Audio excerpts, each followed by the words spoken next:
this. It's got something in it to wake me up. What is it? It's not tea? Not coffee? It's like one of those packets that you like open up, put into a drink, and stir it up. And I should probably know what's in it if I'm putting it in me. But how is this light? Is the light too much? It's kind of choppy. It's decapitating you a little bit. You got like you got scalped. Let's see here. It's not horrible, but it's pretty bright on the top. There we go. Oh, I see. Well, are you outside? No. That's a little better. That's a little better. That's a little bit better. Oh, man. Yeah. How have you been? I've been okay. Just been readjusting to Texas again. Like I said, I've been doing a lot of, like last year I did a lot of travel. Yeah. And I kind of just picked right back up on it this year. That's what I want to do. Like at the beginning of the year, last year, the girl I was with for like 3 years, her and I decided to split. And so I went to my friend's, who's 3 times my age, in Pensacola, Florida. Stayed with him for a little while, like a couple weeks, and then came back to Texas. Had a kidney stone.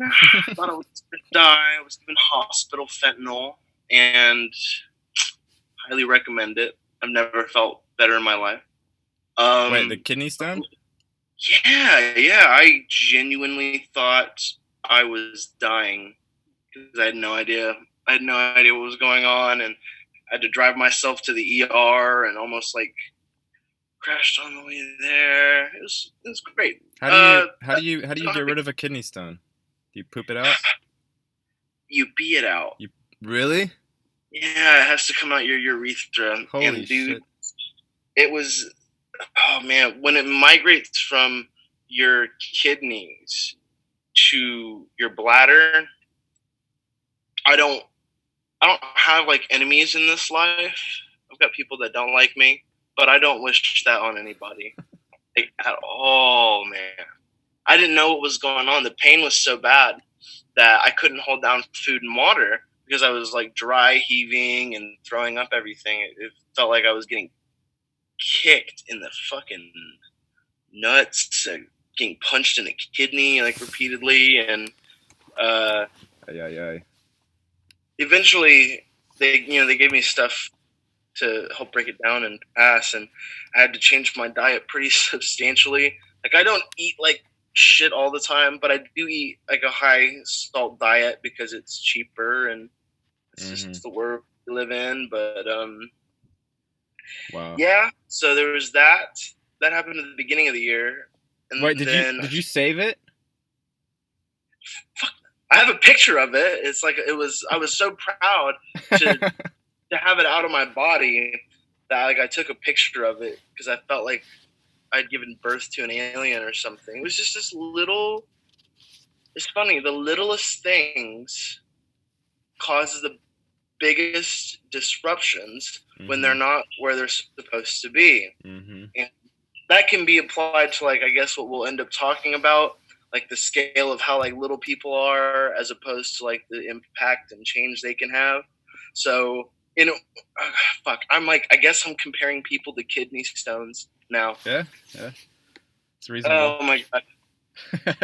It was crazy though. A kidney stone is a little itty bitty, thing traveling through a larger sphere, i.e. your body. So we could be like kidney stones. Well, humans are kind of shitty, right? Like, so maybe we're like the Earth's kidney stones, and she's got to piss us out at some point. Oh man, well, she gets rid of us all one by one, more or less. Oh my gosh. So there was that. like before that, while that girl and I were still together, we drove out to Arizona, got to see Sedona, hung out there for a while, went to Tombstone, Arizona, and then this last year, after her and I split, um, this one woman and we ended up getting together, and I was traveling to and from San Antonio, which, for anybody who doesn't know how big Texas is, we measure distance in time, not miles.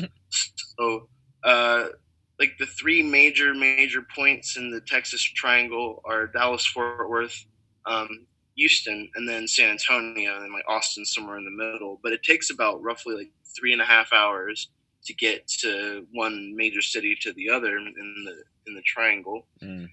And so I was seeing this one girl kind of out by San Antonio, and was doing a lot of driving in and out there, and eventually she came back here, moved with me, and we were both like masterfully free spirits. And it had taken me a little while to convince her, but like we ended up towards, I guess it was September of last year, we went from here in Houston to San Antonio. Then we traveled to Trinidad, Colorado, camped there in the sticks for a couple of days.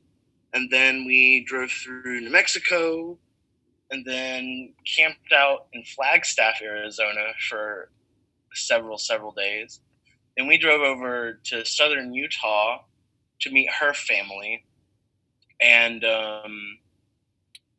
from there, from like southern Utah, we decided to take a trip to Las Vegas. And then we went to Los Angeles and then back to Utah. And then we went up to like the Salt Lake area and things like that. And she's probably going to end up listening to this, because even though her and I are not together anymore, I still like to keep her in the loop. Yeah, sure. Stay in my loop. And so then so we split, and I ended up making the drive back to Texas alone. Whatever, it's fine. Like, it was so pretty. Like, there were parts of this country I've never seen before, and being able to do it by myself, and it was just really puts a lot into scale for you. Mm-hmm. And I've done stints of traveling before. I moved from here in Texas to Virginia back in like 2012, and lived in a commune out there. And like I've driven all over this continent, as big or small as people may think it is. And so I got back to Texas, and then this year, 2020. Because that still doesn't feel real. That's such a strange thing to say. I just got back maybe only a couple of days ago from going to Albuquerque in New Mexico to bury my father's mom, who I owe like so much to.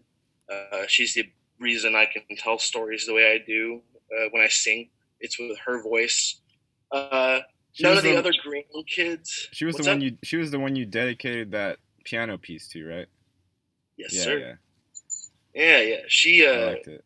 Yeah. Without her, I would have never have been turned on to playing music.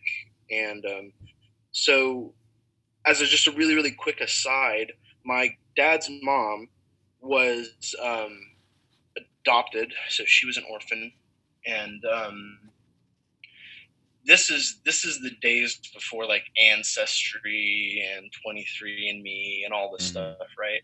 She wanted to know where she came from and who she was so badly that she took the time to go look into census records, to look up every little thing she could about where she came from, where our family came from. And because of her, we know who we're related to.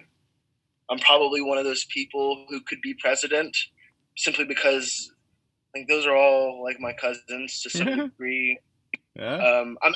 So my name Spencer is actually my great grandmother's last name, Muriel Lee Spencer. So through her, we're related to Diana of Wales and what's his name, Winston Churchill, because he, like me, was named after one of the matriarchs in his family. So his name is Winston Spencer Churchill.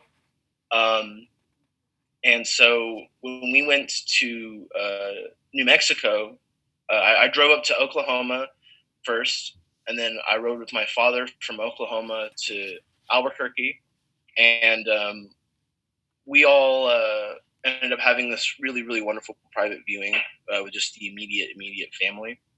And my grandfather, my dad and I ended up just kind of standing around, shooting the shit and talking about our history. And my father told my grandfather something that I told him only a couple of months ago when I drove up to Oklahoma to see my dad, who had a heart attack and died 6 times on the table. So we all went up there to see him because he shouldn't be alive, but is. And so I was telling my dad that our family, the Eskridge family, used to have slaves in Mississippi in the 1800s. And I know this because years ago, I had a friend reach out on Facebook. His name is Stephen Hanks, coolest dude I've ever met. He asked me what I knew about my family history, and he's like, so, funny story, your family used to own my family in Mississippi, and I'm currently writing a book about tracing my family's lineage back to y'all's plantation. And so, like, we're cool. Obviously, we're cool.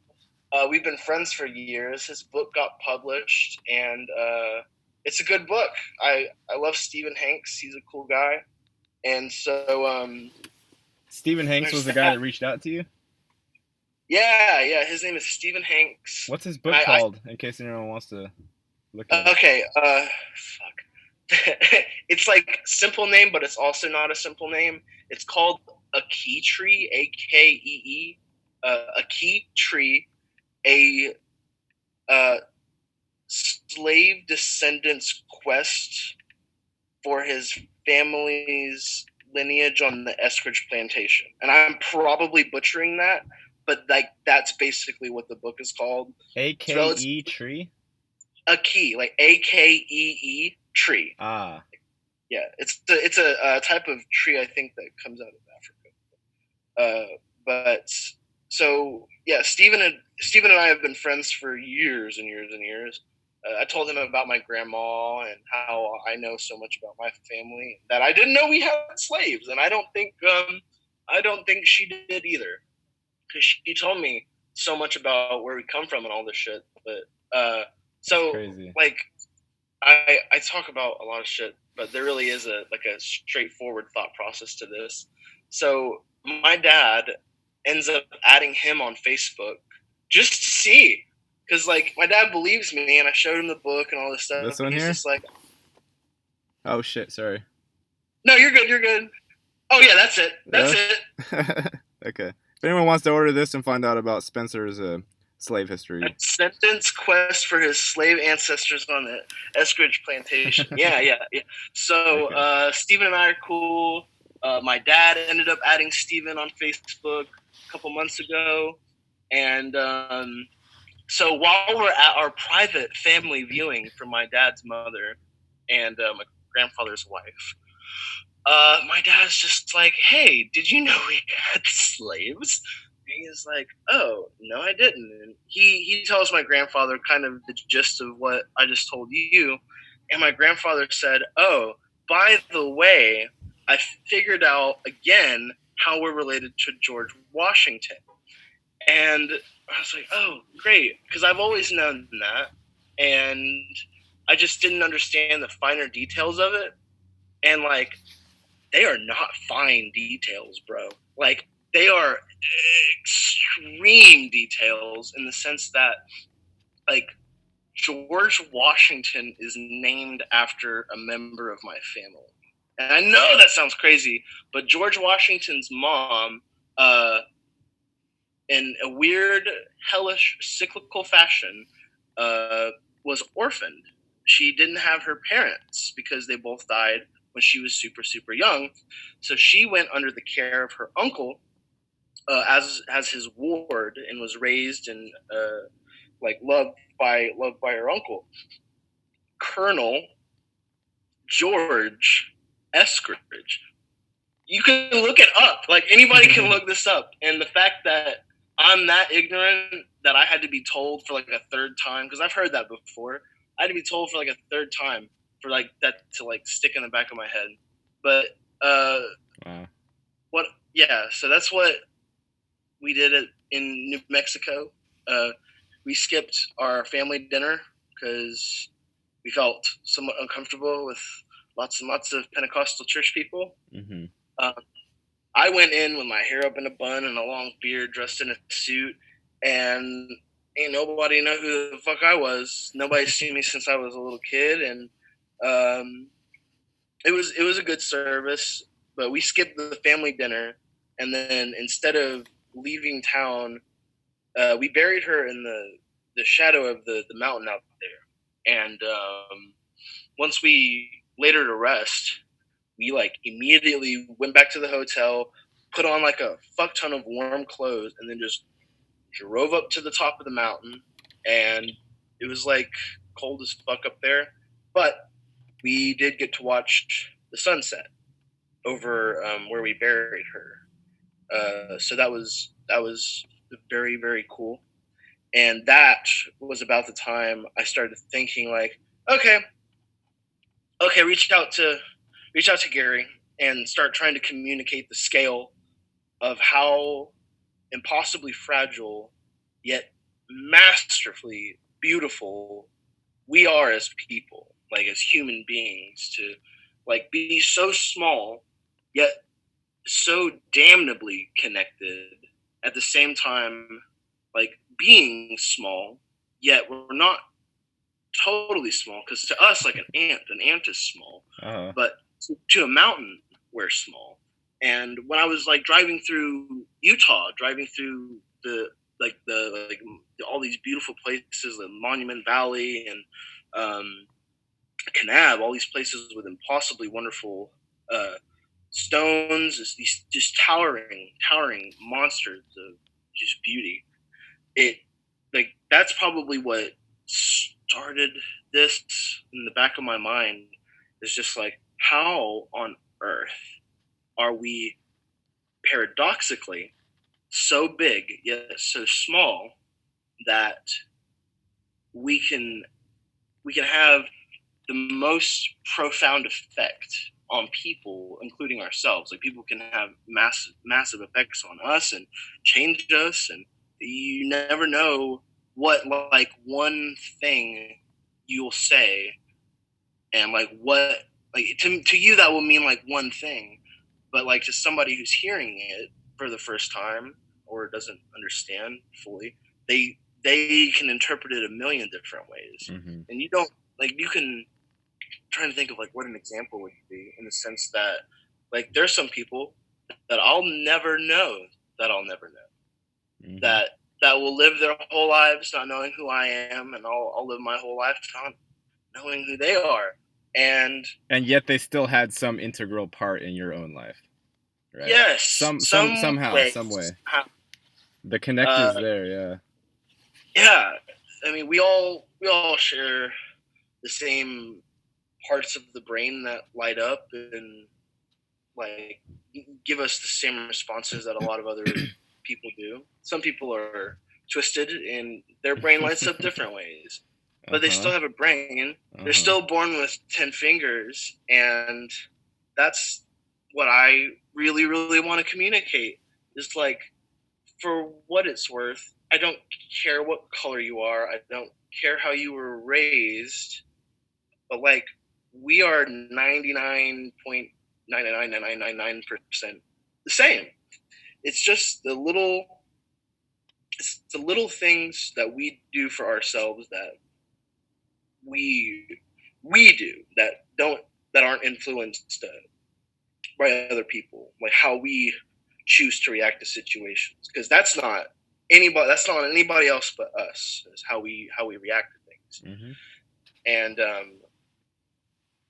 just, my God, man, like the scale of what's afoot currently, like we've got to set aside our shit and like really, really, really go back to working together, because not even like what 2008 was the Occupy Wall Street movement, Mm-hmm. and like we were really, really, really about that whole mentality of like the 99 versus like the 1% sort of deal. And while we still have echoes of that around today, it's not what it used to be. The early days of anonymous and internet like notoriety, it's not the same. Like, things have expanded, and I genuinely think the rigorous rigmarole of divide and conquer has become so like fine tuned that it's not just enough to say, oh, well, this is a conspiracy theory, or this is a hoax, or this isn't actually happening. Um, Maybe at one point, maybe back in 2008, that would have been the conversation to be having. But like, now is the time for nuance. Now is the time to be able to talk about all sides of an argument, and like be able to like leave yourself open to hearing something different. And I know this seems like such like a trivial topic to some degree, or to some people, but ultimately that's what's going to pull us through. Like, you can be a hermit, you can live alone in the woods and things like that, but you're still a person. There are still human things afoot with you. So like, we are so much made up of other people. Mm-hmm. And other people have said, whether we agree with those things, whether we don't, because we can easily just repeat other people's opinions that we agree with and forge them to be our own. And I think ultimately we do that, in the sense that there really isn't a lot of things new under the sun. And if something impossibly tragic were to happen tomorrow, there would be huge swaths of people that feel the same way. What's cool is that we don't all have to feel the same way, and that we still have that little bit of room to be our own people, and to be able to change like no one else can. I think that fundamentally is what makes us unique. Is not what we think or how we this or that, but how we respond to growth, how we respond to change, and how we are able to take a new idea that, like, there are no new ideas. We just keep recycling consonants and vowels until they sound somewhat different and provoke a slightly different reaction out of us. But in the scale of everything, we got to decide what to do with the rest of us, in the sense that so much of who we are is where we come from, genetically speaking, of course. Like, we can do things to alter our genetics now, but we're given kind of the template at birth, in the sense that we're comprised of two people initially. And those two people are comprised of two people, and those two people are comprised of two people, and so on and so on and so forth. So me getting to know who my family was through my grandmother at a radically young age, I've never really had to wonder who I am, because I know a large part of who I am is where I come from and how I was treated and how I was raised and how those people were treated and raised. And then like a huge swath of who we are comes from our genetics, the memories and the encoded proteins that pass down memory and trauma and bliss and love and hate. And then another large chunk of that is like how we're raised, our environments and things of that nature. And then there's like this little part that like 0.00001% of how we're not all similar. That's up for us to decide. And I think somehow, some way, that littlest part makes the most difference in a way that is paradoxical, yet also speaks to the scale of us as people and us as creatures and us as cogs in the machine of our own nature and nature as a whole. So, sorry, I talk a lot, but it's the gist of it. Just like our scale as people. How the fuck does that work? I don't know. I don't know how any of it works. I just know that I know everyone's sort of grasping for something or other, and the system doesn't present us with what we need, so we have to kind of go hunting for it. A lot of people are in bad relationships. Families, for the most part, are broken. And then you have the internet, which is like added on top of that mix, which is just, well, until Google, tamed it all down with their tailored search results. But still, I mean, it's still sort of like you're adding this quantum flux on top of what is already sort of a broken situation. And I think people want regularity in the midst of what appears like chaos. Like if you look outside the window, it looks regular, but you feel that it's chaotic. It's a strange thing. Like what presents to the senses looks regular, but then you have the feelings of, oh, I know this is going on. I know that's going on in Russia. I know these retarded like Kardashian style politics are going on in our own country. I know that, we have nuclear weapons. I know time travel. I know, multiple dimension, this and that and the other thing. And I know such and so over here on YouTube is saying this. And your mind tries to put all of these things together into some sort of cohesive continuity. And it's difficult. It's not easy.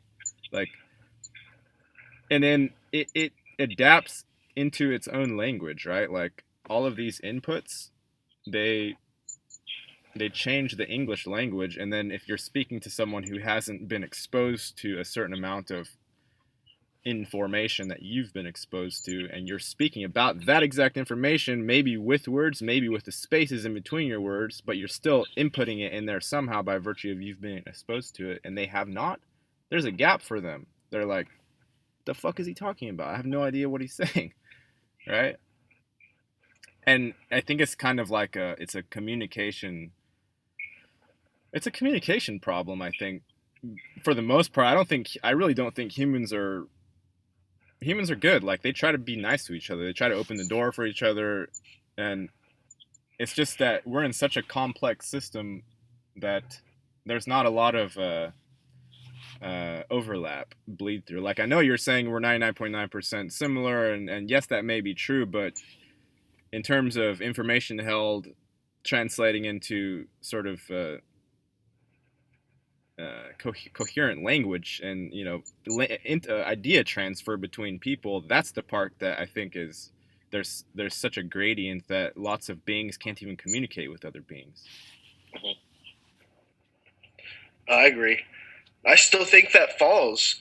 Like for as broad and inconceivable as our differences are as humans, I still think like that's still one of the smaller parts of like our discrepancies and things. And what you're saying is like people are naturally inclined to want to like hold the door or things like that because we do have somehow rudimentarily this golden rule: do unto others as you would have done unto you.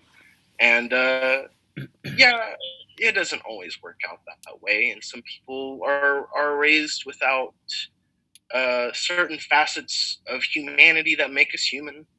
And I don't remember if I had mentioned this last time I talked on here, but I think humanity and like that empathy and that compassion, I think that is very fleeting and is one of those things that gets constituted based on how we're raised and how we're raised to respond to certain stimuli. As in, like, if we're like, I'm blessed, dude, and I fully understand that because I could have been born to a malnourished mother in a third world country and never have lived past the age of 9 or 10 for circumstantial reasons. But like, I could still be like a good person and like be raised the right way. But I also might take a different path in that lifetime and be steal food, kill my neighbor for food because of desperation.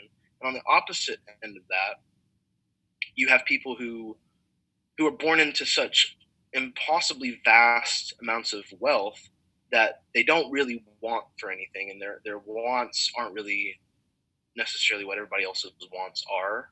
And there's such a gap between the two of them, but both situations have the probability of producing somebody without empathy, without compassion, without common sense to be kind to people, because they're such radical things. And yeah, it happens in the middle all the time. I mean, a lot of like serial killers come from like, yes, terrible places, but like America is not that bad. We're not fat, so we're not so screwed here.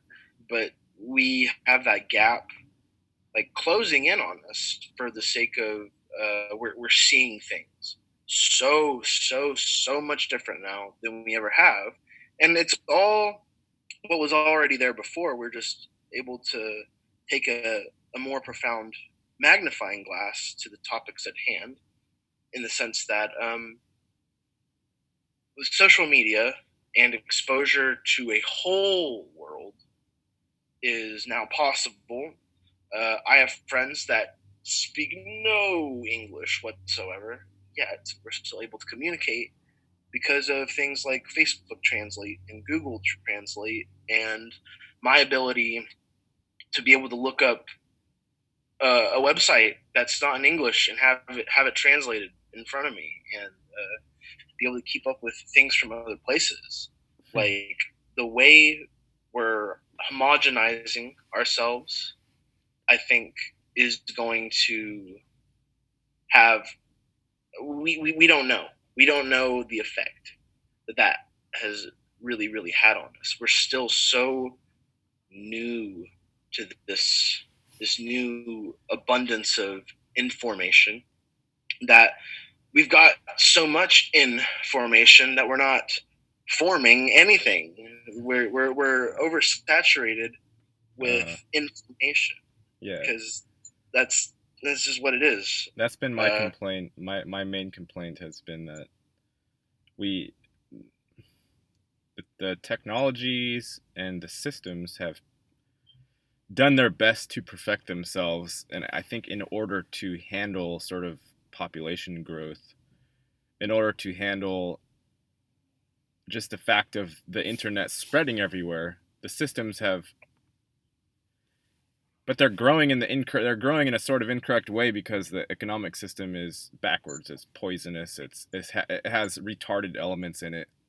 Like, the idea of debt should have been done away with a long time ago, except within the context of just, you remembering that you feel like you energetically owe your neighbor something, like a favor or something. Outside of that simplicity, the whole idea of negative numbers, even, it's a stupid idea. Like, it just doesn't. How do I have a negative apple? Like, does it turn inside out or something? Like, what happens with that? And then is it an apple? Yeah, is it like a black hole apple, or like what is it? What does it mean that every American is $50,000 in debt? The average household is $150,000 in debt, and that number only ever rises, ever. right? Like, and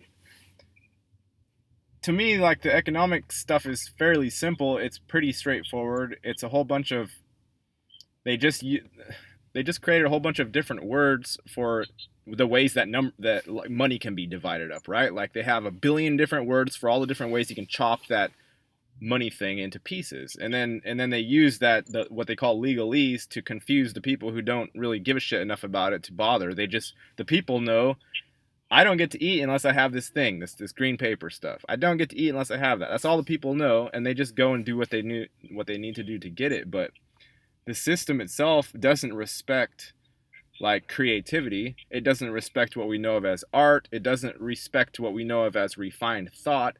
It doesn't respect the organic. It respects repetition, right? That's what it knows. It can't know the new things because the new things are never seen before. So it can't be in the formation because it's not in the formation. It's somewhere else. It's somewhere outside of that, right? So like what I'm pressing for at least is a way for all these fucking systems which have been created.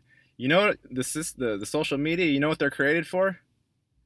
They're created for us to put that fucking creative shit into, right? Like that thing that's different, but the mind that created the social media stuff can't apprehend what it is that is different. It can only think in terms of the construct. So like we just have housing systems for creativity, but the creation of those housing systems like pulled all of the energy out of everyone, so they don't have anything left to put in there. Like you're just gonna put, what are you gonna put in there? You're gonna put it, I woke up and did the same fucking thing that I did yesterday. Looked at social media all day, right? It starts becoming the stupid loop. And who wants to see that? Well, it's a natural like degradation of an organic process of communication, a very right-brained process, because you have to feel out where a person is, and to really like you got to hear what they're saying, and be able to put aside certain like preconceived things to keep having like an expansive conversation that leads somewhere that may change someone else's mind, or to me that's never been so much what me talking about anything has been about, changing people's minds. It's always just like, how do we get, not like back, but how do we get something that resembles that organic process of communication and adheres to it in the most natural fashion possible? And with all this social media stuff, we've seen it evolve a little bit already. We've seen agencies take liberty with all of the information and format that to like make bigger and better bear traps, make stickier things for people to fall into. Stickier sticky notes. like a sticky trap. Like it seems like so the trap system has been perfected. That's the problem. That is the problem, is that it's like, I don't know how to explain it, but there's a certain gravity that people have with one another. There's a gravity of ideas. There is a natural attraction that happens, and the beast mind, it just like it tries to copy everything. So like the natural gravitation that you feel as, oh, Gary said something, I kind of like resonate with that a little bit. It's something like there's a something there. There's a little something energy there. Okay, what did Facebook do? It's a fucking like they quantified that little tug or pull, and they said, this is it right here. Like, congratulations. How many of these do you get, per day? So now we get like, it literally starts translating into a certain feeling. So now when we see that little blue thumbs up, it actually triggers the serotonin release, the dopamine release to an extent. It's not perfected yet, but that overlay system is really, really trying to like mimic everything. And it's only doing that so it can track us. Like it's trying to keep the human consciousness inside this little fucking box it created. And like, I know I'm not in that box, but I can see that it's trying to make me be in that box. It wants to quantify everything. It wants to, like, have records of everything, but still that's just overlay system. It's redundancy. It's redundancy in the human experience. The human experience does not keep records. It's like the ancient whoever used to say, like, I leave no tracks. I'm untraceable. I'm here and I'm not here. Like, and then the beast mind is like, no. You were here and you were there and you were right there and right there. You spent 5 minutes and you talked to such and so. Like, that's what it wants. It seeks constant validation. Yeah. Because, like, let's face it, dude, being alive makes no fucking sense. And to be who we are in the place that we're at, like, because fuck it. As much as I hate zoos, you go to the zoo and you're just like, why? Why is there such a radical difference between... Did I lose you? Uh-oh. McDonald's Wi-Fi, are you failing me? Look at his expression. He's about to talk about zoo animals.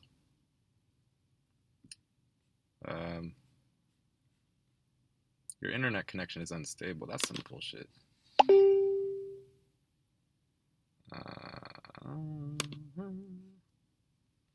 It shouldn't be unstable. Speed test. Maybe we can run another speed test. See this? This is the best McDonald's in all of Oregon. 50 megs download.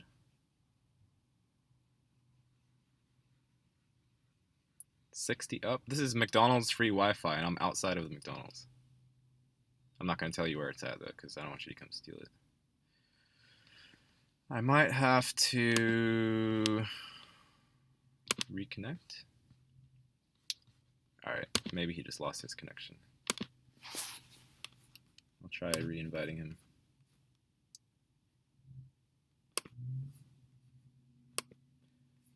Messenger.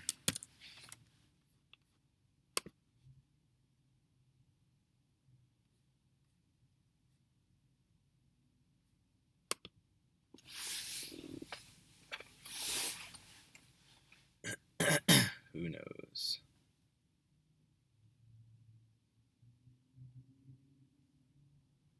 Just in case of another biblical flood.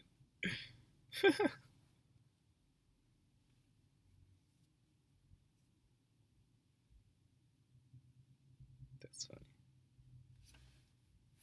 Brian Tate commented on a photo.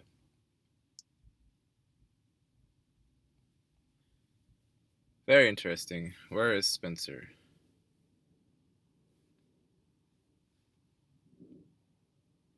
Maybe Spencer's gone. Maybe that's the show. Who knows?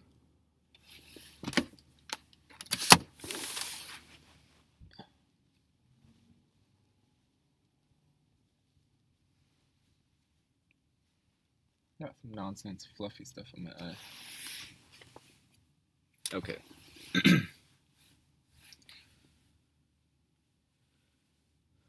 Where is... Oh, he's back. Okay.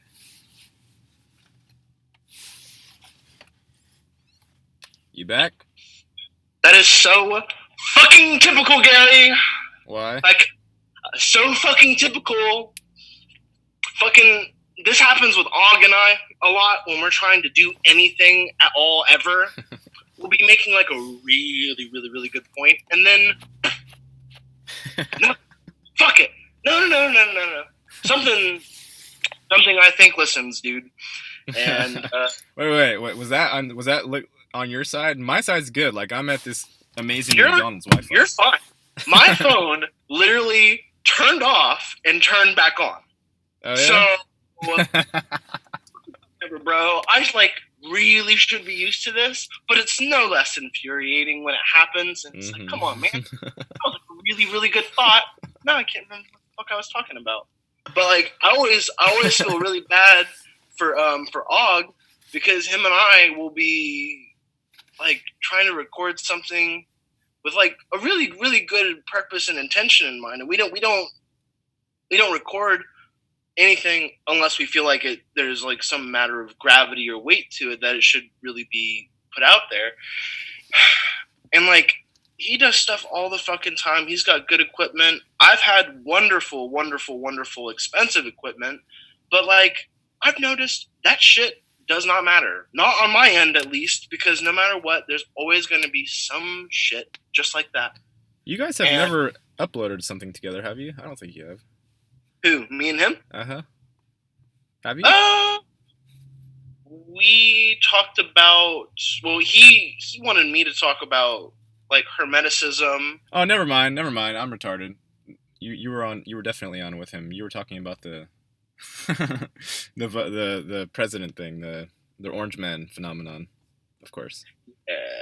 So yeah, was that the only one, or did you have more than that one show? We've definitely. I've known him since maybe 2015, and we've done a couple of things together. It's not all out there anymore because he'll like tailor things and like pull content as he sees fit. But a lot of folks know that he has a very complex way of communicating and things like that. And he likes me a lot because anytime I open my mouth, I'll say something like really simple. And he's just like, fuck. Like, I've been trying to communicate. Like, it takes me like 20 minutes to communicate a simple point like that. And it just comes easy for me. And so him and I will put out stuff every several months to maybe once a year, things like that. But he checks up on me every couple of months, and I stay in touch with him. I like making sure he's alive, at the very least alive. And so we've like I've given the same like lecture on hermetic principles and natural law. I gave him and we did that. We have a 3.5 hour video where it's me and him, and he had finally encouraged me to go through all my dream journals dating back to 2011 and just talk through them, talk about the difference between what would be like the subconscious regurgitating information to process things and things that are not dreams. Like what Donald Marshall talks about. Og and I have a lot of those experiences together in cloning centers in our sleep and things of that nature. But in the video where we're talking through my dreams, he's kind of just he's laid back and kind of just giving me a platform to do it, because God knows I was never going to do it without encouragement from somebody. Mm-hmm. So I'll have to find a timestamp because I love telling people this shit now. In the video, I predicted Prince's death by 2 months, and I had seen something in my sleep that I had written down that, bro, until I combed back through those things, like we stopped what we were doing right then and right there, and we're like, is this before or after he was said to be deceased? And it turns out it was 2 months prior to all that shit happening. And there's like organic things that unfold and blossom and bloom like that. That is the reason I really enjoy working with him and having him as a friend, and not as just a colleague, but somebody that I can learn from, that learns from me, and we're able to talk about anything for that matter. So he introduced me to a couple of people that he had done some work with before in Brazil. And he said, hey, I'm not able to make this slot on this one show. I was wondering if you wanted to get on and talk about like hermetic principles and natural law and all this stuff. So that's how I started out with this one group of people. I did 2 shows with them, and I gave my first lecture with them. It was probably 4 of us on the call. Everybody was Brazilian, right? Except One of them was in Florida.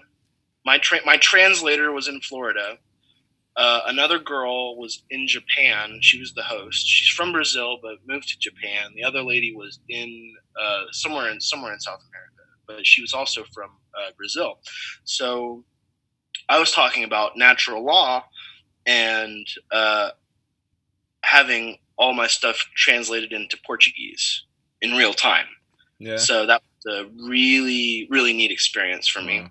And I had the opportunity to do another show with them, and I don't remember what it ended up happening, but scheduling got bungled, and we weren't able to end up doing our third show. But so Og and I, we go back. Yeah, we've dealt with the same circles of crazy folks. After Og and I had met, I had just kind of distanced myself from Donald Marshall's cult that I helped structure and solidify and make viral.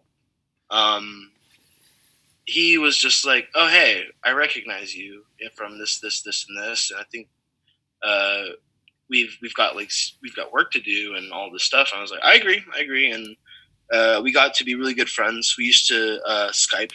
I think the longest we Skyped was like maybe 6 hours, Jesus. And just talking the night away, and just breaking things down. So when I'm able to just organically communicate with people like that and have it go both ways, I really do. I really value that.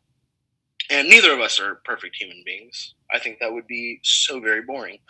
But I love the dude to death. I'm trying to think. After I met him, there was a group of people that was getting on Zoom. My first experience with the Zoom format was in 2015, and we would get on every Thursday. And there was a guy who kind of wrangled everyone together to do all this stuff, and we were all friends at one point. And I would get on every Thursday, and we talk about certain things, but then it ended up just being me talking kind of like this. And the guy who was organizing all of this stuff tried to wrap me and Og into this fucking cult-like mentality. And we all ended up kind of disbanding that. And I don't know if they still have those meetings on Thursdays. But what was the group, or who was the guy? You're not at liberty to share that?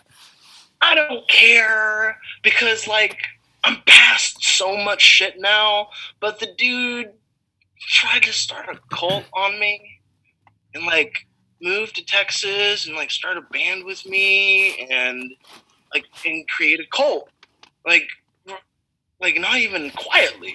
He's just I've got all these plans to fucking he had studied the Talmud and the Torah and stuff in Israel, and had a very pretty solid grasp on Kabbalistic magic and shit like that. So knowing some of that shit myself without having to fucking fly to Jerusalem and study with Zionists. Mm-hmm. He always was super fascinated with me. And one thing that always perturbed me about this person, and I understand it to some degree, but not the degree to which he was carrying things out. Every person you talk to that knows this person will say the same thing. He's always trying to start a cult. He's always trying to do this and that, and it never works out because of where he's coming from as a person, what he hides from people that eventually comes to light. And he records everything, every little thing. We use the Zoom format because that's a really good way to record things. And so he has hours and hours and hours and hours of just me talking to him. He wanted me to document my life, like rudimentarily, of course, kind of just like talk about things. And he recorded all of it. And I never really got into like the hard hitting things that impacted me, like deep, because I felt something fundamentally was a little off with the situation. But yeah, that dude's bananas, like bananas and a half, like a bundle of bananas. So there's that. So I avoided another cult getting started around me, which was nice. It's always really nice because I've seen how it happens. I've seen how they become structured, and then how the mentality begins to evolve to where like the person at the figurehead, no matter who it is never wrong. Mm-hmm. And that, God forbid, you say anything not totally in line with that person's mentality, because there's a huge ocean of people that will shit down your throat. And so, like, Donald Marshall, I ended up being really good friends with him for a time. And I structured his community to start talking to each other. I started talking to a lot of people. And I was like, how do we get this beyond just the immediacy of the people that kind of understand? And I set up these pillars of communication between people, because I talked to folks and see what everybody kind of knew, what everybody's experiences were, whether or not they understood the information, and whether or not they wanted to disseminate it, to push it and things like that. So I would find myself like hooking people up. Like, okay, so this person needs to be talking to this person, and like, y'all take the information outside of Facebook. Y'all take it to like Twitter. Y'all, this other group of people, y'all take it to fucking Instagram. Like, whatever you're like, let me help you find the thing you're fluent in, and like, let's not like exploit it, but let's get to it. Like, let's exploit it. So yeah. I don't know. Cults, it's a... What I have found is that cults try to, what you call cults, try to come up around anybody who has intrigue. Anyone who looks like they have personal power. Any mysterious sort of aspects around a person, and especially if people in their own minds, they can link it to, oh, I've heard about this person over here, I've heard about this person over here.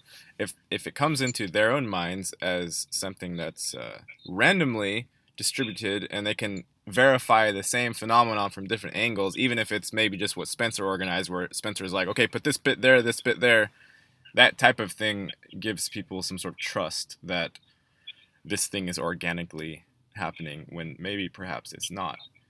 But that's something that tries to happen around anybody. Anyone that is public to an extent, people cluster around that, because that person is exuding something that is making them feel a certain way, and they want more of it, or they want to find out how they fit inside of that power structure. And I don't know if there's something necessarily inherently wrong with that type of attitude. I mean, it's a barrel of hypocrisy anyway, because all religions are cults. A fucking family is a cult. Like, it's just a group of people. It's not like, it's just, to what level of sort of insanity has your particular cult progressed itself? It's not like this one's better or worse. The whole thing is a fucking cult. Like, all groups are cults.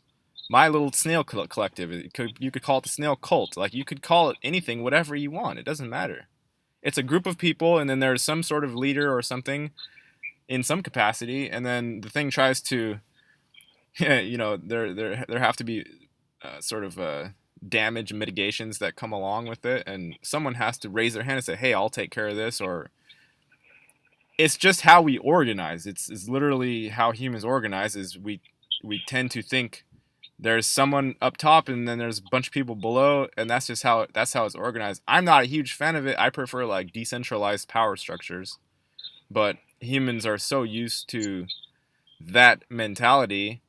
And it, honestly, the person at the top of it is probably the most vulnerable. Like he's the one who has to be like looking around, like, oh man, who's gonna come and try to take my seat here? And the other people are just they're like, it's like the classic story, like in what's that show? Oh, what is it? I can never remember anything, but there's always this guy that's next to the king character, and he's like whispering things, and he's got little birds out in the kingdom, and they come and talk to him, and he talks to the king, and there's all kinds of like co-conspirating going along in within that structure of that hierarchy of power. That's just what people are used to. I don't know. It's true. No, I totally agree. I think it becomes degenerative when the growth doesn't match the change. Because like naturally people change given new information, but like when you're given new information and you kind of just like file it away in the mental Rolodex of like anything you hear, you'll find a way to twist to support the narrative that you think is like the most dominant or what Mm-hmm. you believe. That again, that's pretty. It's pretty fucking human. And Twisting the narrative to suit your own needs, right? it's like God forbid anyone encourage anyone to think differently in these situations, because like when the answers can't be questioned, I have some fucking questions. I got some questions. And what you were talking about, how like the person at the top is, they become somewhat like paranoid, like is somebody Mm-hmm. gonna come and usurp my throne or things like that. That's actually ended up what happening with Donald, is that he saw me organizing folks and talking to people, and there was a large stint of growth, and a lot of people started getting on board, and I noticed pretty quickly that there were certain people trying to cash in on the information, trying to not trying to help, but help themselves, like Mm-hmm. financially or in some other way that is a disservice to everybody else who's involved. Mm-hmm. And like I would talk to people from all over the fucking place, and there was this one dude who, ironically, way later turns out he fucking got booted too, because I was right from the start that he was trying to just like fucking help himself, and I kind of looked like an asshole because I wanted to see like where cups went leaking, Mm-hmm. and so I started like I knew which glasses, like which cups had cracks, and I wanted to see just how bad they were. And so I always had people asking me fucking questions about like Donald's information and things of that nature.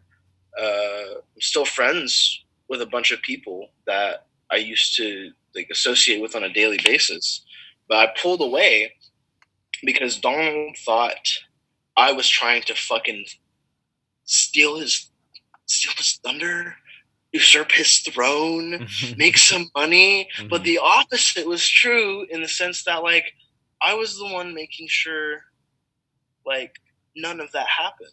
And so there's this one dude uh, who I don't know what it was. Something initially told me like, watch that guy. Keep tabs on that one guy.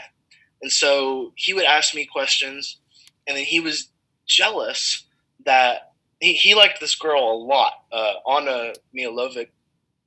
She's a model that lives in New York City, and she's from Russia. Yeah, Russia. And her and we talked on a fucking daily basis. Cool, you're pretty, but how smart are you, sort of deal.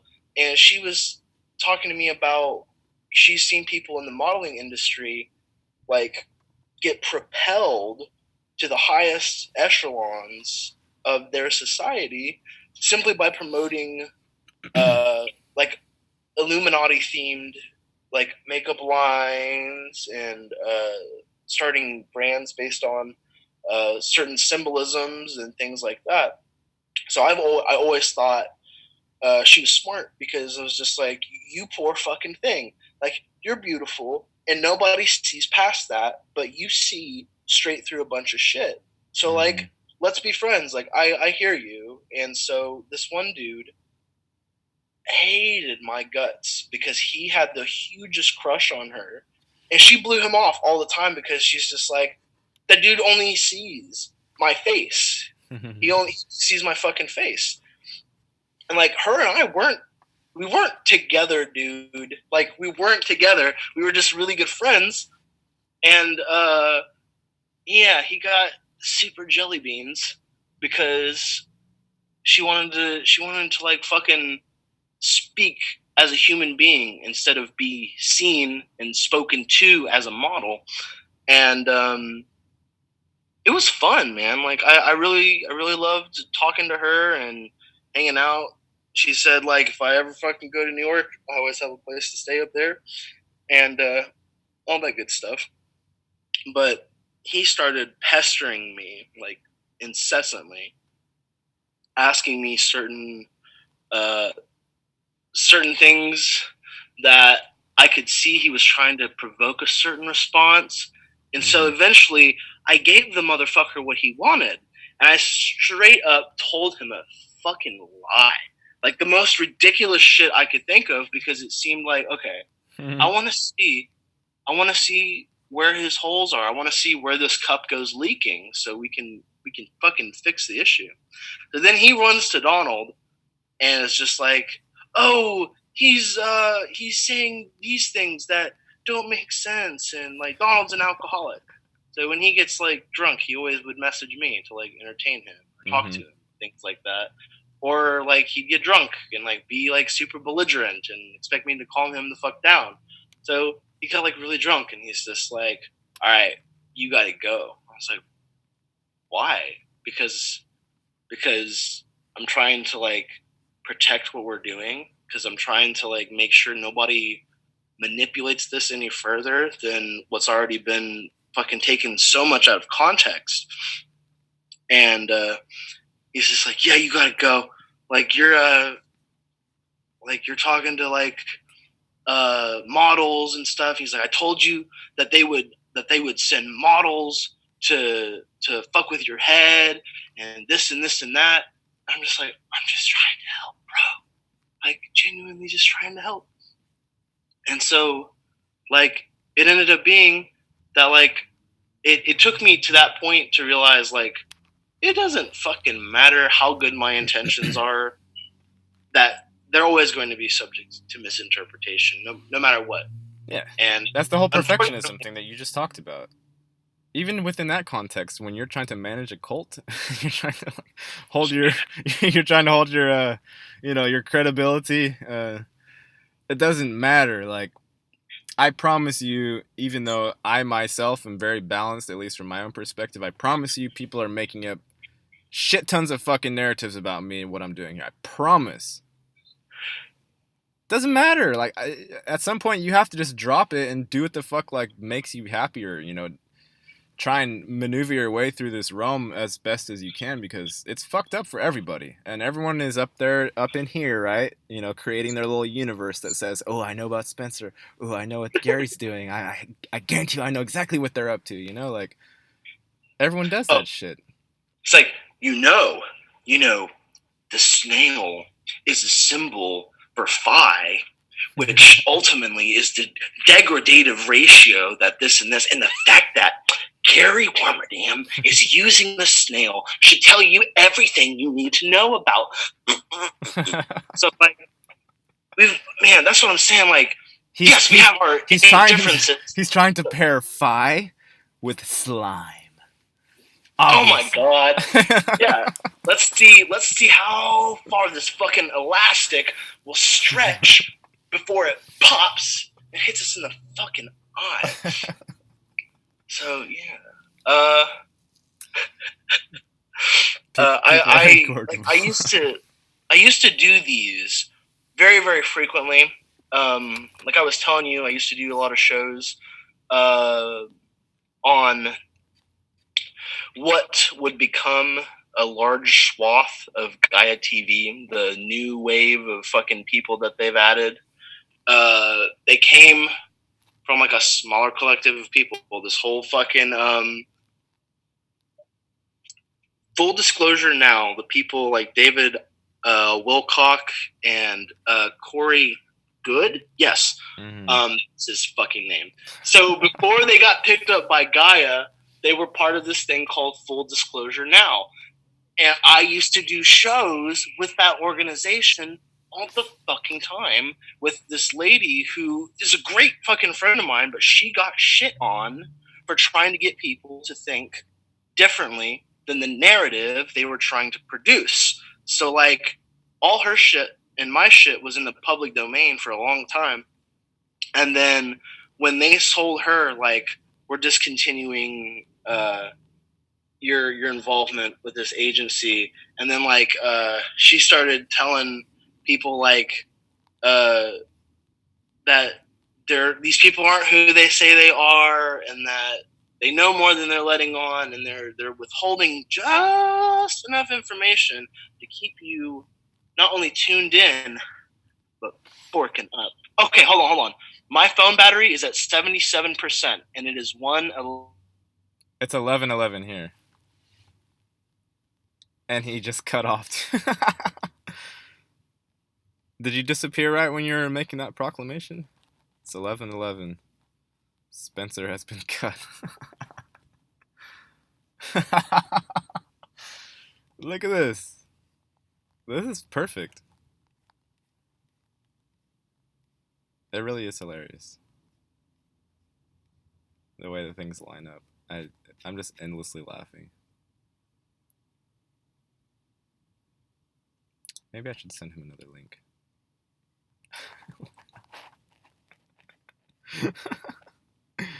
Holy shit. I gotta end this pretty soon anyway.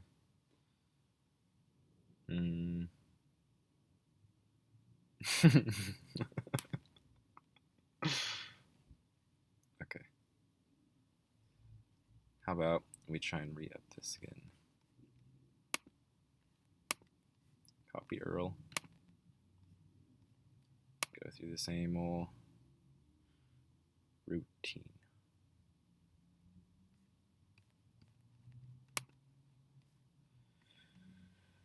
Same old routine.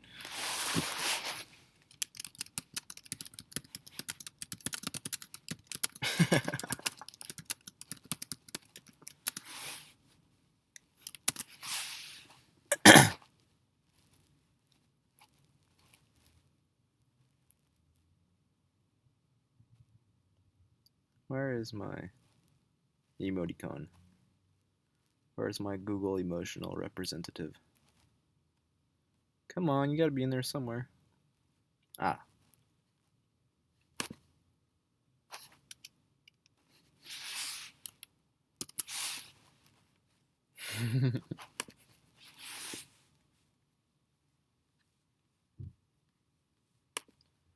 There's no need for anybody to be jealous. Jealousy is pretty silly.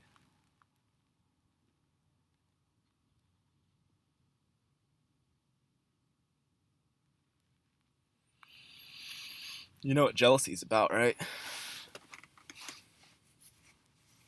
What's jealousy about, Spencer? What is it? What's jealousy? Can you hear me? There you go. Story of my fucking life, Gary. Story of my fucking life. You were not supposed to point out that synchronicity. You overloaded the system. Dude, it happens to me every fucking day, at least once a day. And people are like, oh, it's 1, 2, 3, 4. Oh, it's 11:11. It's like, bitch, I got 11% on my phone at 11:11. And then it died. And then it just, I have 12% at 345.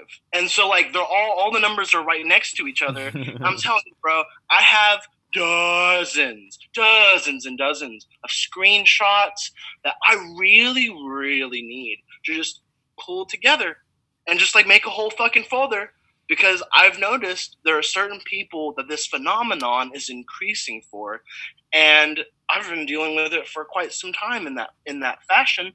Me too. And so when I see when I see this happening to other people, I'm just like, I don't know what to do. I just message them and say, hell of a phenomenon, isn't it? Hell of a phenomenon, right? Because I don't get it.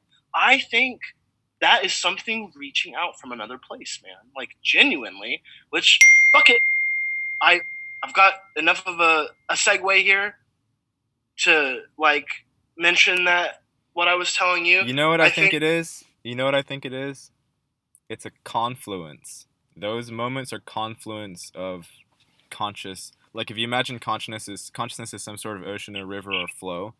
Those moments are when a whole bunch of people, wherever they're at, they like come up to this like buoy that they see just bobbing around in the ocean. They're like, oh, I got something here to grab onto for a second, and then it just like overloads, all of the isolated people into one moment of just like solidarity. Like you all feel like a certain like thing rush through the conscious flow. I think it might be something like that. That makes sense. The problem with buoys is you can be out swimming and your legs will get fucking exhausted. So by the time you find that buoy, you're just like, oh, finally, a fucking bit of reprieve. I don't have to keep kicking my legs, and I'm exhausted, but I at least am strong enough to hold on to this. And then you're just like, oh, everybody else, this is the only buoy in this vast fucking sea, and everybody is pretty fucking tired of treading water, so they all, like you're saying, like conglomerate around this one buoy in the hopes that, like, okay, we can all get some fucking reprieve. But like, my God, there's buoyancy factors versus like weight versus gravity and shit like that. So eventually you'll get enough people hanging on to the buoy that the buoy loses its fucking buoyancy, and everybody is right back to kicking. And everybody's right back to the lack of reprieve. But that's what happens, though. That's what happens. Like, this is a good analogy. I like where this is going, because you can take any I made a making fun post of like the spiritual shit that people just talk about like recently, trying to see if I could trigger anybody. I think I got a little bit, but not too much. But anyway, every single like thought form that we have a certain label on that people sort of revere, that's, you could say those are buoys, right? Like starseed, right? That's a buoy. People they see that thing called starseed and they look inside themselves and they're like, oh, I'm made of stars. I'm from the galaxy. I'm here to help somehow. So then they write it out. They put it up on the Facebook page, starseed. Galactic something or other. And then a whole bunch of people start doing that same shit, and they start overweighing the buoy, and then eventually the buoy's like, all right, can't do it anymore, like I'm going down, right? And then they have to go on to another one, and I think all of our buoys are overloaded. All of them. There's only so many. The buoys aren't necessarily for reprieve. If we're going to continue the analogy, the buoys, when they're placed in the water, they're not necessarily there for us to hang on to. While that is partially part of their function when utilized in that format, they're meant to guide us, to let us know when an area is too shallow, or when we're not supposed to be doing something past a certain point, or when we're supposed to watch out for boats that might chop our heads off, right? Yes, exactly. Right? Warnings, indicators. Not like, they are safety nets, but they are not safety. No. It's still it always comes back to that we have to create. Like, we have to individually and collectively. It's a both thing. It's a create individually, share collectively. And don't get so stuck on the buoys, because the buoys are going to be around, but those who don't know how to create are just they're gonna go around collecting all the buoys, and they're gonna have like a buoy farm. And they're gonna be like, look at me, I got all the buoys. Like, everyone needs to listen to me now because I have all these. And then it starts degrading the actual value of the fucking buoy. Right. Exactly. And it's like when you put them all together, you're like you lose the sole purpose of them being there in the first place. And it's like, while that's great, and you may have fashioned yourself some sort of floating device to where you don't have to worry about treading anymore or whatever it is, like everybody else that's in the water is now getting fucking obliterated by all the boats that don't know that they're not supposed to go by or pass this one area. Just like, oh, that fucking dude made his own little thing. It's like, congratulations, but everybody else is suffering for it. Mm-hmm. So, yeah. Yep. God, I love that I was blessed enough to speak so illustratively. I can communicate very broad concepts with like imagery. Like that's such a I didn't realize how not necessarily unique, but how profound and impactful that sort of thing is. Because when I was trying to like help Donald and take all his information and try and make it make sense to people, I was able to not only condense it into a smaller format, but help people understand it by simplifying it through illustrative measures. Mm-hmm. So there's something about our complexity that when something simple is presented, you're just like, oh, duh. Like, how did I not think about it so simply? So, like, me, this is a silly example, but when I like work for a place and I'm trying to get the hang of things and I'm trying to learn how to do things, I'll ask questions when I'm dead fucked and I don't understand what I'm doing, but like I'm gonna do everything I can to get the thing done in what way I can conceive of. And so I'll go about the most left brain roundabout fucking way of doing something. And to me, like, okay, that was the clearest way to do it for me. Mm-hmm. And then somebody comes along who's been there even just a little bit longer and says, well, you don't have to do it that way. But you know, you're not doing it wrong, but you don't have to do it that way. There are easier ways to go about these processes. And then they show me the right-brained way, the way that everyone else does it. And I'm just like, I really revel people's ability to simplify complex things. That I thought this was simple already, but then you showed me a new way of handling like a task that is so much simpler than what I thought of. And like, I'm better for that. And I can like teach somebody else that thing. And then that allows me to start thinking, okay, well, what did I miss? Is there another way about this? Is there another format that I'm missing? So I a lot of people don't like feeling stupid, but like, oh, I live for it. I live for it. So that's why, like last time we did this, I kind of left the invitation open to anybody who had anything else to contribute. It's like, cool, I think I did this thing, but like if I'm wrong, somebody please tell me. Like teach me, because I'm not unteachable.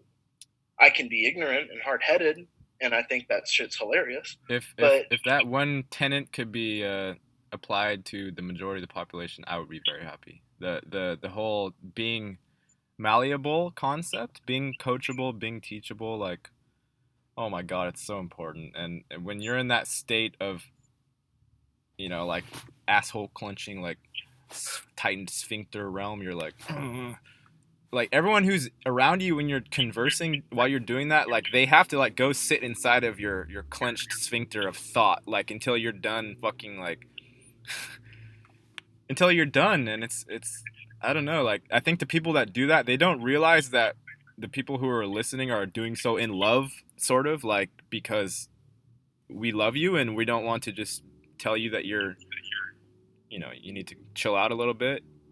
Like we're waiting, you know, we're waiting, but you have to do that thing. You have to do the thing that says, I don't know.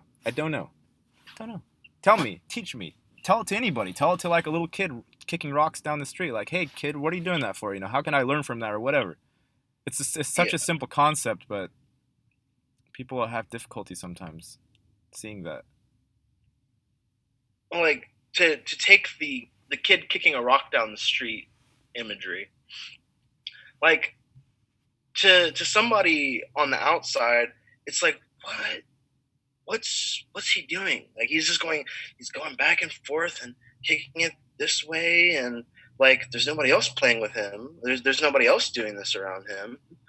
But in that kid's mind, he's created a whole set of rules and things that he's trying to play and things of that nature. And like, again, that speaks to the scale of just the subjectivity of people and how we see things inside and out. So like, I super want to encourage people to fucking learn how to take an objective step back and like not only examine themselves but examine what anyone else tells them. Or any, okay, cool, if you resonate with something someone says, very cool. If that validates kind of where your thought process is, wonderful. Don't stay there. Don't stay there. Humans are not meant to stay stuck. Like, that's apparent by the way we have these inherent natural capacities to want to explore and make up rules and kick rocks in the street and entertain ourselves and expand in some way or fashion. Because like, maybe maybe that's just me, but no, it's good. Yeah. It's good. Hey Spencer, we got to kind of wrap up pretty soon. Mm-hmm. I have a long day of shows, so my energy is finite. I wanted to thank you again for coming on. Are you still here? You're still here. Yes, okay. I'm here. I wanted to say something. Okay, this is what I wanted to say. I wanted to end, at least on my side, with that. When a human being is speaking, okay, they're telling you their narrative. They're telling you their story. It's fucking made up. Okay, we make everything up. When people talk about facts this, facts that, they're full of shit. It's not. No one verifies any facts anywhere ever. It's a bunch of bullshit. Okay, so like the only distinguishing factor that you need to worry about is this person being compassionate and empathetic toward your subjective position on life. And if not, they're being a fucking douche. Like, that's as simple as I can put it. We're infinite. Like, there's not a lid on our infinity. There isn't. We put lids on. We put lids called beliefs, right, on top of it. But when you come out of that, it boils down to like, can you empathize with the person or not? I think I lost Spencer again. Spencer is gone. Okay. Maybe that's a good time for the show too. Oh man.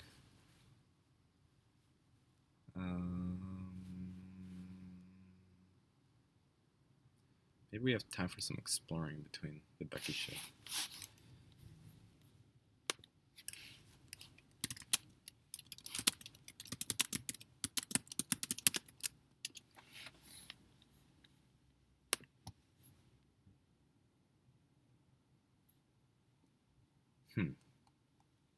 Yep, we lost him again. I'll invite him one more time so he can say goodbye.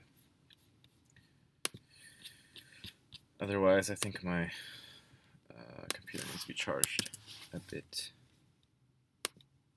I keep sending him the link, but I think it's probably staying the same link, right?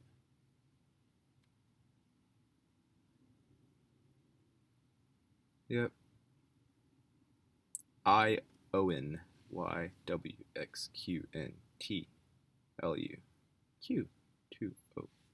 Yeah, I think it's all the same. Anywho. That's that for the Spencer show. And we should have Becky coming on. And then Snail Collective. And then I need to sleep. I got lots of sleep last night, but the motel we're staying at, there is frequency laden, so there's all kinds of ear ringing, and not to mention constant, incessant nightlife stuff going on around, and so on. So,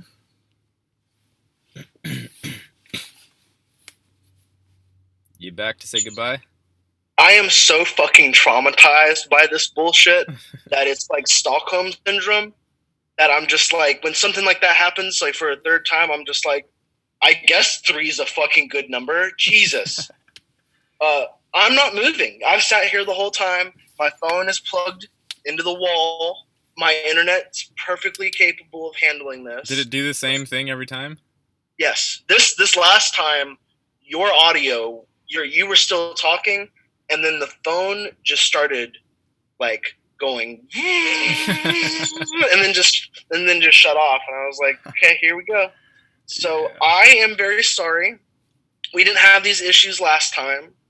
That is my life in a nutshell right there. But yeah, man, I hear you, and again, I'm so sorry for the technical difficulties. No, it's fine. You know what I think it really is? I think it's that we are creators. Most of us don't want to take that responsibility. We want to pretend that someone's going to take care of everything for us, but we're creators, and the technology is an extension of our consciousness, and if your mind is full up to the brim of bullshit, then you're going to get that reflected. Now, yours is only having problems every half an hour, so your mind is only full of a reasonable amount of bullshit. But some people, I promise you, like, they're just going to be just wigging out the entire time, or they won't even be able to do it. Like, we are responsible for this shit. We have to take responsibility for, like, our own creations at some point, I think. Most certainly. I hate to think that your thought was interrupted for the sake of, like, it was really fucking good. And that's just typical. Like, that is so fucking typical. Yeah. Before things flip the fuck out, on a very, very short closing note, I think there are things that are not from our terrestrial plane, or whatever the fuck you want to call it, Earth, whatever. I think that they are pushing themselves back in to this reality. I say back in because I really think that they were the prominent domain of this place before we showed up in the form that we have.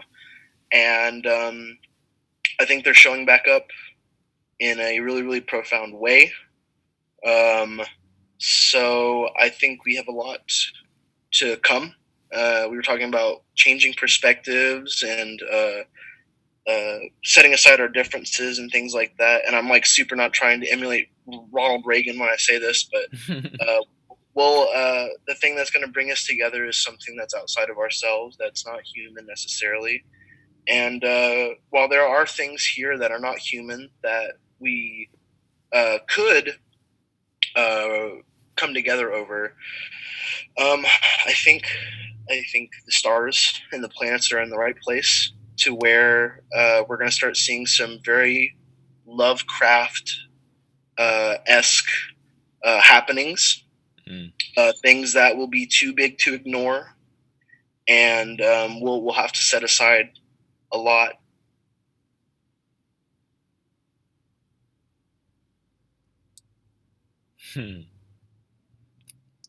At 11:33, he had his fourth. 11:33, 36%, right? 369. That's when Spencer had his last phone shenanigans.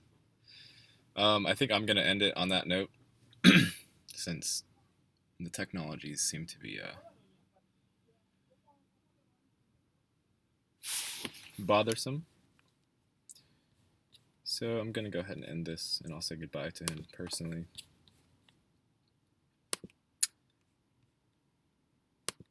Let's see.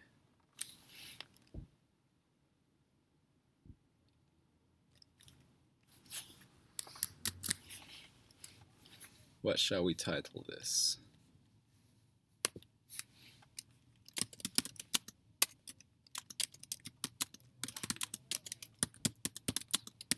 I think it was Alan, right?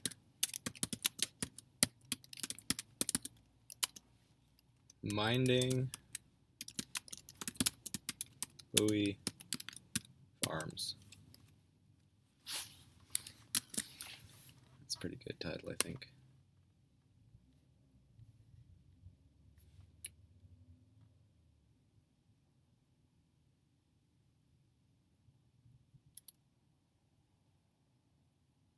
think that's the correct spelling. I'm going to verify the...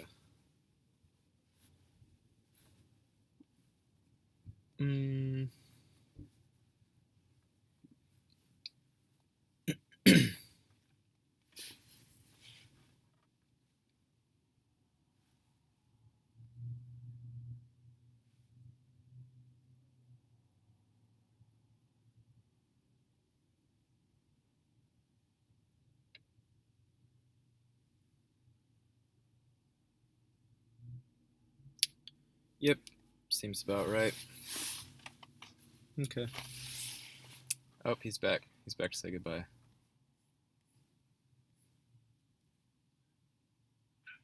I think I've made my point. Thank you for you, Gary. Yep. It was at 11:33 when the last cutout happened. So fucking typical. Thanks for coming on. In terms of next time, whenever that happens, I love, like, pontificating about everything. It's my mind. Like, I like considering everything and then beyond everything. But at the same point, there is a sort of practical living situation that is trying to occur here that I think needs work. So, like, perhaps on the next show we can talk a little bit about the practicality of surviving in an artificially scarce environment such as this one, and how people can feed themselves spiritually when this place is so spiritually bankrupt. And I know that sounds a little negative, and maybe it is, but I see it that way. I see it as in they're going down the train tracks. We need to enliven the people. We need to enliven ourselves. We need to connect back with the earth. Like, we have lots of work to do. I agree. I couldn't agree more. And yes, I think that is a good format. Yeah. Fuck it. You can keep learning new things every day, but if you don't fully comprehend or understand what already is and how to, like, be sustainable in and of that, then, like, what you're learning isn't going to be digested properly, and right. It's always going to be subject to misunderstanding and misrepresentation. So I fully am on board with that. I'd love to rehash some things that some people would think would be simple, but to a lot of people, some people are just now getting on board. Some people are just now wondering. Some people are just now asking those right kind of questions that, the sustainableness of what we're doing, of these conversations and things. I think we gotta definitely examine it. Sounds good. Thank you for coming on again, Spencer. Again, I'm so sorry with all of this. Last time we had 0 issues, so it shows you the weight of what's going on. So again, Thank you for you. This is fun. I like doing this. Yeah. Thanks, Spencer. Take care. All right. Okay. Thanks. Bye. Bye.